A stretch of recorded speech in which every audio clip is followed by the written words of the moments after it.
नमस्कार साथियों, आप सबका स्वागत है आपके अपने YouTube चैनल हनुमंत गुरुकुलम पर। साथियों, जैसा कि आप सबको ये जानकारी होगी कि 15 जून को जो भारतीय सैनिकों और चीनी सैनिकों के बीच में गलवान घाटी में जो हिंसक झड़प हुई थी, उस झड़प में हमारे 20 सैनिक वीर गति को प्राप्त हो गए थे। इस घटना के बाद, इस हिंसक झड़प के बाद एक प्रकार से पूरे देश में एक वर्ग विशेष के द्वारा ये प्रसारित किया जा रहा था कि हमारे सैनिकों को सरकार ने बिना हथियार कर भेज दिया, उन्हें कोई सहायता नहीं मुहैया कराई गई। हमारे सैनिक जो है 20-20 सैनिक हमारे शहीद हो गए, वीर गति को प्राप्त हो गए। चीनी सैनिकों ने हमारे पोस्ट पर कब्जा कर लिया है। बहुत सारी ऐसी बातें जिससे हमारे सैनिकों का ही नहीं, हमारे देशवासियों का भी मनोबल जो है टूट रहा था। किंतु इसके लिए जी न्यूज़ का बहुत धन्यवाद करना चाहेंगे कि जिस प्रकार से इतना परिश्रम करने के बाद जो है जी न्यूज़ इतनी सारी खबरों को लेकर आई, जिसके बाद आज पूरे देश में ही नहीं बल्कि पूरे दुनिया में ही इस बात को लेकर वाहवाही हो रही है। हमारे वीर सैनिकों को इस बात के लिए शाबाशी दी जा रही है कि हमारे 20 सैनिक जो है वीर गति को प्राप्त हुए, किंतु उन्होंने चीन के करीब 45 से 50 सैनिकों को मार गिराया। 15 जून की रात को वास्तविक में ये हुआ था कि जब वहाँ के कमांडिंग ऑफिसर जनरल, जो वहाँ के कर्नल थे संतोष बाबू, जो वहाँ के कमांडिंग ऑफिसर थे उस क्षेत्र के, जब वो चीनी सैनिकों के साथ वहाँ पर बात करने के लिए गए, वहाँ पर जो उनके कमांडिंग ऑफिसर थे उनके साथ बात करने के लिए गए, तो जो चीनी सैनिक वहाँ पर घात लगाकर बैठे हुए थे, उनके पास जो फेंसिंग वायर्स थे, रॉड थे, उन्होंने घात लगाकर भारतीय सैनिकों पर हमला कर दिया और उस झड़प में जो है हमारे 20 सैनिक जो है शहीद हो गए थे। लेकिन जब हमारे सैनिकों को ये पता चला कि उनके कमांडिंग ऑफिसर जो कि कर्नल संतोष बाबू थे, जब वो शहीद हो गए, चीनी सैनिकों ने उनकी हत्या कर दी है इस प्रकार से, तो पूरे सैनिकों में उस एक प्रकार से बहुत ही आक्रोश भर गया। और केवल जो वहाँ पर तैनात 16 बिहार रेजिमेंट के जवान थे वो ही नहीं, बल्कि अगल बगल के जो भी पोस्ट थे उनमें जो एक विशेष नाम आया है 3 मीडियम रेजिमेंट का, उनके जो भी जवान थे उन्होंने भी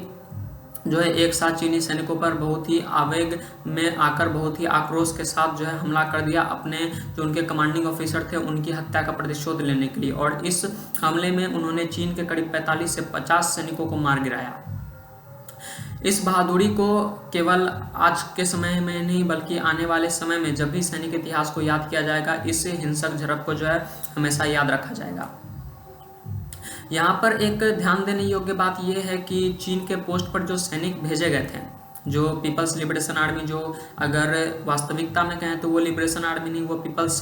सप्रेशन आर्मी है, क्योंकि आज तक उसने केवल सप्रेशन ही किया है।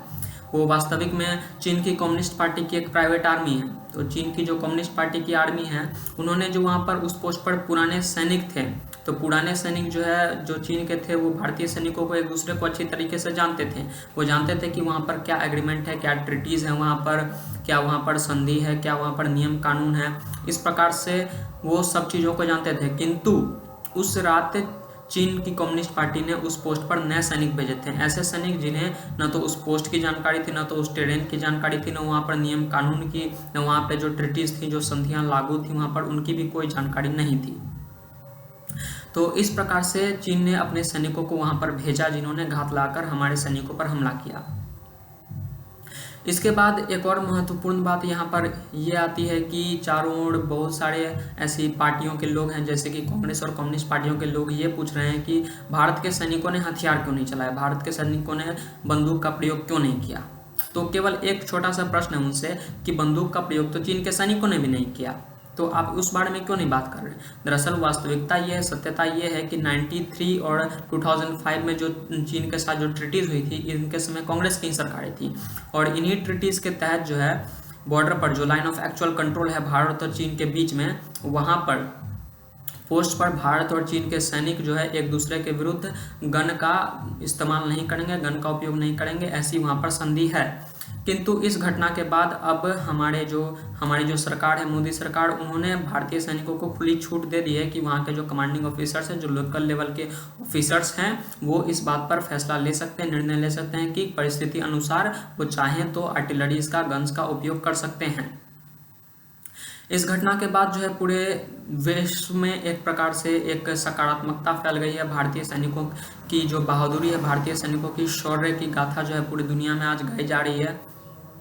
ये एक बहुत ही अच्छी बात है। इसी बीच भारत के जो रक्षा मंत्री हैं राजनाथ सिंह, वो रूस के दौरे पर गए मॉस्को में जो है चीन, रूस और भारत के जो रक्षा मंत्री थे उनके बीच जो है बैठक भी हुई, किंतु इस बैठक में रक्षा मंत्री राजनाथ सिंह ने जो है चीन के रक्षा मंत्री से बातचीत नहीं की। ये एक बहुत ही महत्वपूर्ण ध्यान देने वाली बात है कि राजनाथ सिंह ने चीन के रक्षा मंत्री से बात इसलिए नहीं की क्योंकि सरकार पहले ही कह चुकी है कि हमारी जो प्राइम प्रायोरिटी है, यानी जो हमारी सबसे पहली प्रायोरिटी ये है कि मई के पहले जो चीन की स्थिति थी, चाहे वो पूर्वी लद्दाख में हो या गलवान घाटी में हो जहाँ पर चीन के सैनिक घुस आए हैं, चीन अपनी यथास्थिति बहाल करे। जो पैंगोंग त्सो के इलाके में भी जो चीन के सैनिक फिंगर 4 तक घुस आए थे, उनको ये कहा गया है कि जब तक चीन के सैनिक वहाँ पर भी फिंगर 8 के पीछे जो वास्तविक नियंत्रण रेखा है, जो लाइन ऑफ एक्चुअल कंट्रोल है, उसके पीछे जब तक नहीं चले जाएंगे और गलवान घाटी में भी जब तक चीन अपने सैनिकों को नहीं हटाएगा, अपने जो भी स्ट्रक्चर्स, जो भी आर्टिलरीज या जो कुछ भी उन्होंने तैनात किए हैं वहाँ पर डिप्लॉय किए हैं, जब तक वो उन्हें नहीं हटाया था तब तक और भारत और चीन के बीच में बातचीत नहीं होगी। इस बीच एक और खबर ये आई कि जो कोर कमांडर लेवल की बैठक चीन के और भारत के बीच में चल रही थी, इस घटना के बाद चीन ने ही बातचीत की पेशकश की थी और इस बातचीत के बाद जो है ये खबर आ रही है कि चीन जो है अब अपने सैनिकों को पीछे हटाने के लिए तैयार हो गया है। ये एक बहुत ही अच्छी खबर है। इस खबर के बीच सबसे पहले हम चीन के बारे में अगर बात करें तो चीन की ये जो कोशिश है गलवान घाटी में जो उसने किया, फिर पैंगोंग त्सो में भी इससे पहले उसने जो है काफ़ी अंदर तक चीन के सैनिक घुस आए थे, तो इसके बारे में मैंने पिछले भी 2 वीडियोज़ में आपको बताया था। इस वीडियोज़ में भी मैं आपको ये कहूँगा कि चीन का जो पूरा एरिया है, उस एरिया का केवल 40% जो है 40% हिस्सा चीन का जो है वास्तविक हिस्सा है। बाकी जो भी 60% हिस्सा है वो चीन ने ऑक्युपाई किया है दूसरे देशों से,